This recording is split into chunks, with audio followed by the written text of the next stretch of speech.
Hi అండి, అందరికి నమస్తే. ప్రతి సంవత్సరం అన్నం పెట్టిస్తాను కదా ముసలోళ్ళకి. ఇప్పుడు వచ్చాను. ఇదిగో మీది ఏ ఊరు?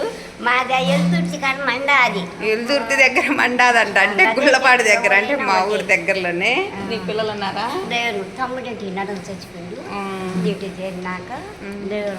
పిల్లలు లేరు. లేరు, మా తమ్ముడే సార్. పిల్లలు ఉన్న వాళ్ళే వదిలేస్తున్నారు. ఇంకా తమ్ముళ్ళు చూడాలంటే ఎవరు చూస్తారు చెప్పు. తమ్ముడు చచ్చిపోయిందంట పాపం. ఇంకా కొడుకులు కూతుర్లే చూసి దిక్కులేరు. ఆస్తులు మాత్రం కావాలి, తల్లిదండ్రి అవసరం లేదు అనే ప్రతి వాళ్ళకి ఒక చిన్న బుద్ధి చెప్పండి. నా మాట కోసమైనా చెప్పండి. ఆస్తి తీసుకుంటాం, పక్కన చూస్తాం అన్న వాళ్ళకి మీరేం వదులుకోవద్దు. డైరెక్ట్ కోర్టుకి వెళ్ళండి. మా ఆస్తి మాకు ఇవ్వమని చెప్పండి. ఇలాంటి ఆశ్రమాలలో మీ ఆస్తి ఒప్ప చెప్పండి. ఇలా ఉండండి. ఇక్కడ చాలామంది తల్లులు ఉన్నారండి చూసేవాళ్ళు.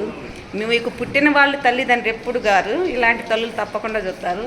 ఇదిగో ఎంతమంది ఉన్నారో చూడండి. నేను ప్రతి సంవత్సరం వస్తాను, కాకపోతే ఈ 2 సంవత్సరాల నుంచే వీడియో పెడుతున్నాను. ప్రతి వాళ్ళకి పోయే వయసు తప్ప వచ్చే వయసు కాదు, కానీ మానవత్వం మాత్రం పూర్తిగా చచ్చిపోతుంది.